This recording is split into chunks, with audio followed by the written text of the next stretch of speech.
আসসালামু আলাইকুম সুপ্রিয় দর্শক। আসলে আমার এক ভাই বলেছিল যে আপনার শীতের দিনে কি চাল্লা গাছ কি বড় হয় কিনা। আসলে দেখেন, আমার বাইককে দেখানো হচ্ছে। এই যে দেখেন কত বড় হয়েছে চাল্লা গাছগুলো। আসলে সঠিকভাবে পরিচর্যা করতে পারলে, যত্ন করতে পারলে, পানি এবং সার এবং বিভিন্ন রকমের এই যে সালফার আছে, ম্যাগনেসিয়াম আছে, এগুলি যদি আপনার পানির সাথে যখন পানি দিই, তখন সার আর সালফার একসাথে যদি দেওয়া হয় পানির সাথে, তখন গাছগুলি আপনার দ্রুত বড় হয় আর কি। এই যে দেখেন, এগুলি আর 2-4 দিন পরে এগুলি কেটে গরুকে খাওয়ানো হবে আর কি। এখন এগুলি আর 2-4 দিন পরে খাওয়ানো হবে।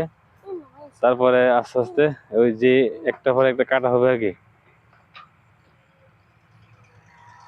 এটা একটা প্রাকৃতিক আঞ্চলিক ঘাস। এক এক অঞ্চলে বিভিন্ন রকমের মানুষ চাষ করে। আমি এইটা আনছিলাম গিয়ে আমি মিরামন থেকে। গাছটা অনেক দ্রুত খায়, খুব সফট একটা গাছ।